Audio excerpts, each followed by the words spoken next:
Chris Watkin back again with Jonathan Handford, Fine and Country Supremo, big estate agent in the Midlands. Jonathan, what are the 7 top mistakes estate agents make? Talk to me.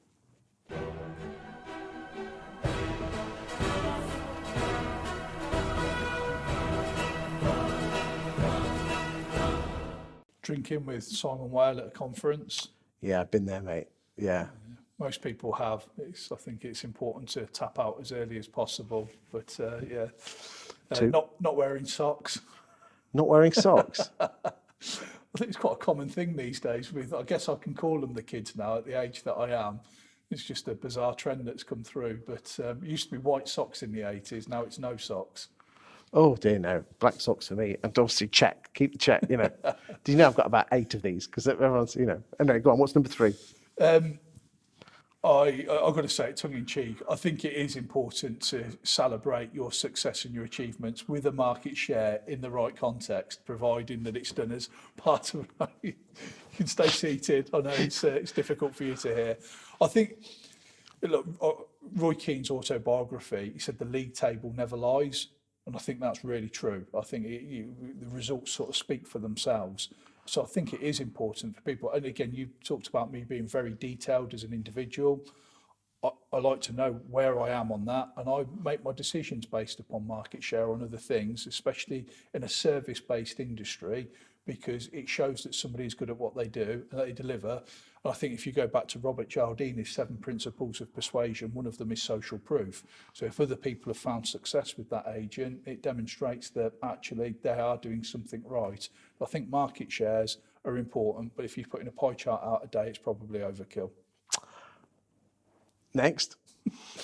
You're not getting me. You're not. I'm not going down that rabbit hole, by the way, because you know damn well. Go on. Yeah. So the next 2 things, I think, and this is really important, and it is something you've been banging on about for years. So we're definitely in alignment of it. People aren't doing videos of themselves. What are we talking about? Presenter-led properties.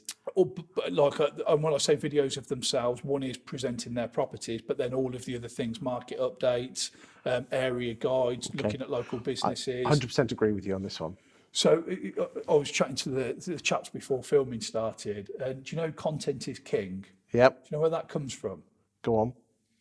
So this will blow your mind. It was Bill Gates, and it was back in the late 80s. He said content is king, which I think is so insightful and ahead of its time, because again, content marketing wasn't necessarily as big a thing as it is now. So I think you've got to be out there and you've got to have that positive message. So I think not doing videos of themselves and not doing videos of properties is sacrilege. I don't know of any reason why you wouldn't be capturing a property with a video production. And if somebody says, "Oh, but it's a maisonette, or it's run down, or it doesn't warrant a video," people are consuming property details with a mobile phone. Therefore, you're going to reach them quicker and easier with a video production than you are with text and photographs. Is there a difference between you being in front, in the shot, or just behind it? So personally, I wouldn't launch a property without me being in the video as the face of the instruction, as a point of contact for the person, and representing as an expert in that part of the market. I 100% agree with you. Yet there are going to be people watching this who say, "Well, I'm not as important as the property." Why is it important that it's presenter-led?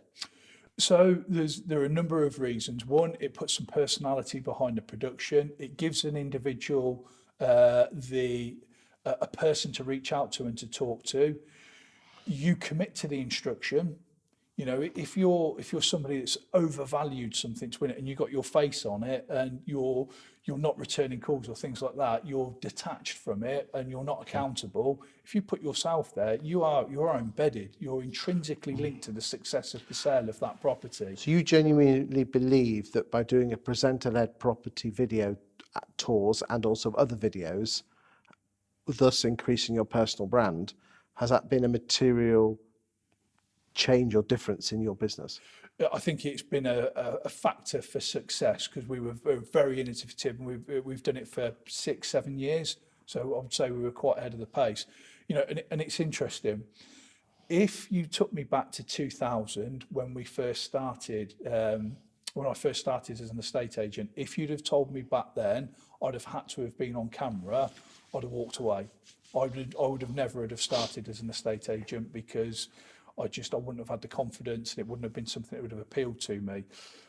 But I'm like a frog. So what I mean by like a frog is if you got a frog and you threw it in a vat of boiling water, it would jump straight back out again. If you put a frog in room temperature water, this is pretty morbid, but if you gradually increase the temperature to the point where it's boiling, the frog won't jump out. It will become accustomed to the temperature and it will stay there until it boils. And thankfully, for me, with video productions, I've started to be eased into it over the last 10 years, having been on camera with different things. So I'm relatively comfortable. Whereas there are going to be people that have got to jump straight in from the start and they're knee deep from the outset. So that was 4 and 5. What's 6 and 7? A lot of agents struggle to find balance between the big five. And the big five is prospecting, then converting your prospects into market appraisals, then converting your market appraisals into listings, then converting your listings into sales, and then your sales into exchanges. And what you find is there's this cyclical thing where people will prospect, then they'll get listings, and then they'll get sales, and then they'll get exchanges, and then they'll have to go back to doing prospecting again. And there are very few agents that find that they're able to do each of those things consistently and equally, because each needs to have a dedicated amount of time in order for you to achieve success. But people do loads of prospecting and then they do loads of... Then they get busy, so they stop the prospecting and, chicken and egg. And you've got to be very disciplined in order to be able to dedicate time into each of those 5 categories. And very few people lack the discipline to be able to do that. What's your final one? So this is more for new estate agents, and I'd say they fail to get out the atmosphere. What do you mean by that? Do you know how much rocket fuel a spaceship will use to get off the ground? A lot. So 95+% to get a centimetre of the rocket off the ground.